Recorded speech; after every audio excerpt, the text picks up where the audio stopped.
Assalamualaikum warahmatullahi wabarakatuh.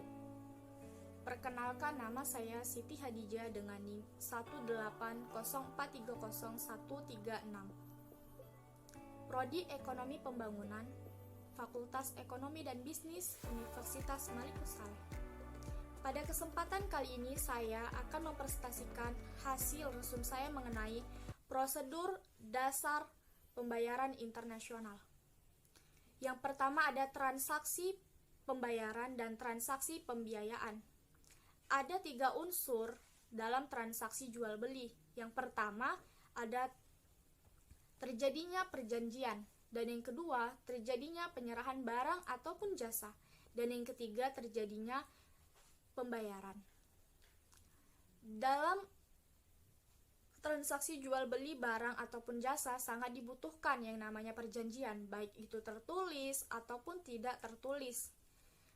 Karena dengan adanya perjanjian ini sebagai suatu tanda pengikat antara penjual dan pembeli, yang kemudian mereka akan berkomitmen atas transaksi tersebut.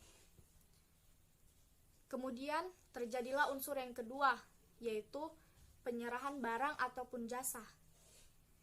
Dan setelah si penjual menyerahkan barangnya, maka si pembeli akan melakukan pembayaran. Namun, berbeda halnya dengan pembayaran kredit. Jika dilakukan secara kredit, maka dari saat si penjual menyerahkan barang sampai dia menerima bayaran dari si pembeli, dialah yang membiayai transaksi jual beli tersebut. Dan modal yang digunakannya sebesar kredit yang diberikan oleh si pembeli. Dari penjelasan tersebut kita bisa tahu bahwa transaksi pembayaran dan transaksi pembiayaan itu sangat berbeda. Kalau transaksi pembayaran itu dilakukan dari sebelum atau sesudah atau pada saat penyerahan barang. Namun berbeda dengan pembiayaan. Kalau pembiayaan itu menggunakan modal si penjual sendiri. Transaksi jual beli barang ataupun jasa dalam negeri sama dengan transaksi jual beli barang ataupun jasa antar bangsa. Yang membedakan hanyalah jarak.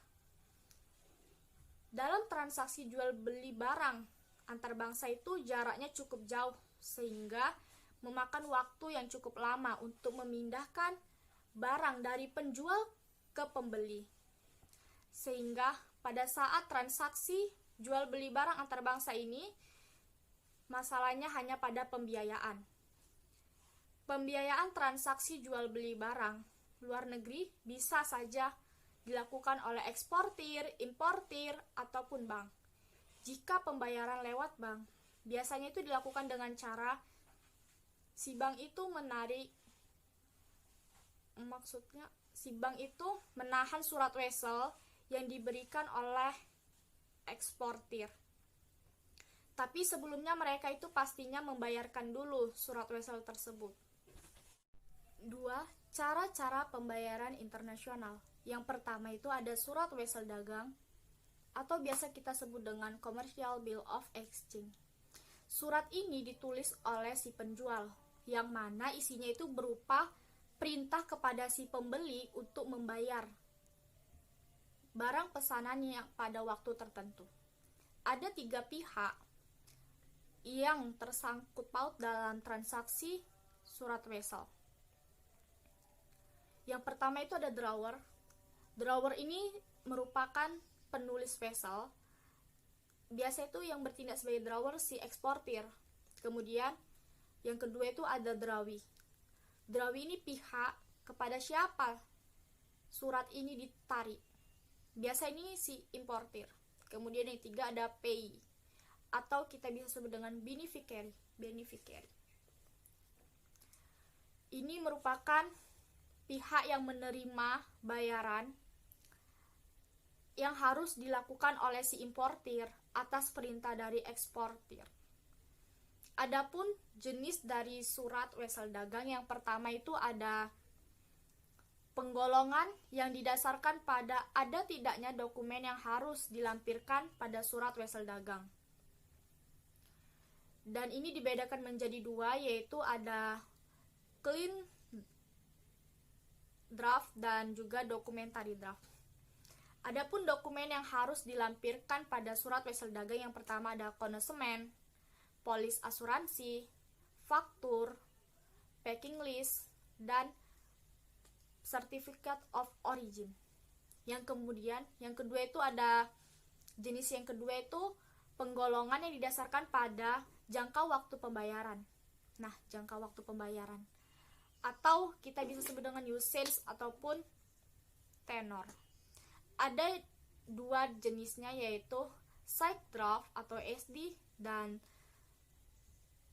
time draft. Yang kemudian ada pembayaran tunai. Pembayaran tunai ini dilakukan bersamaan dengan surat pesanan, ataupun kita bisa menunggu kabar dari si eksportir kapan barang itu dikirim. Adapun kelemahan dari pembiayaan tunai ini yaitu si importir ini harus bisa menyediakan dana walaupun barangnya itu belum diterima dia.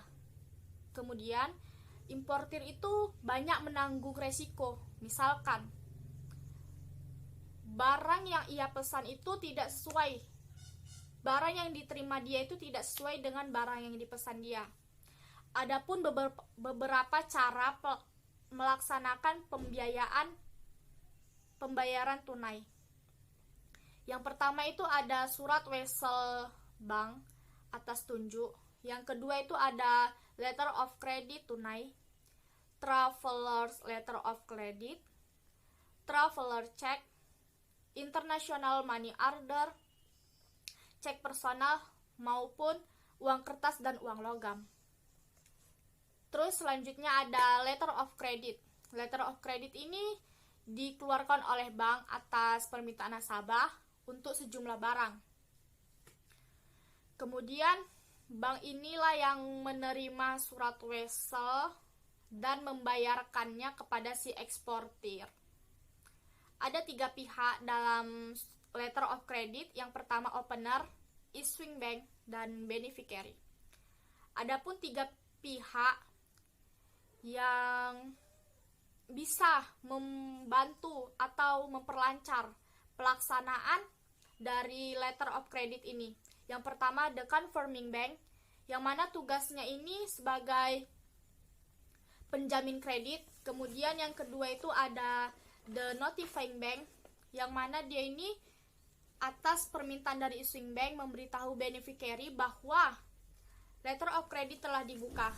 Kemudian yang ketiga itu ada the negotiating bank, yang mana bank di negara si eksportir yang membayar atau mengakseptir surat wesel yang ditarik oleh eksportir. Kemudian ada kompensasi pribadi, yaitu pengalihan utang piutang. Misalkan saya membeli suatu barang di Amerika, nah dengan harga itu $1.000 atau setara dengan 13 juta.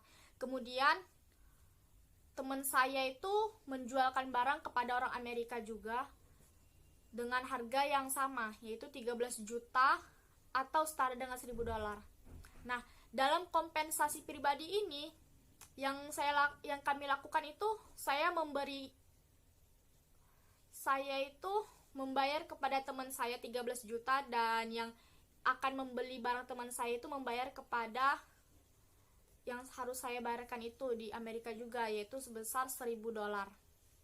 Kemudian ada rekening terbuka atau open account, yang mana rekening terbuka ini si eksportir itu mengirimkan barang kepada si importir tetapi tidak menggunakan dokumen, atau si importir tidak perlu mengasihkan dokumen-dokumennya, sehingga membuat eksportir ini banyak menanggung resiko.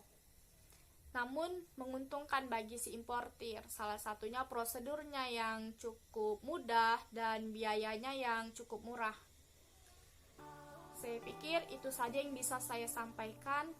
Kurang dan lebihnya saya mohon maaf. Assalamualaikum warahmatullahi wabarakatuh.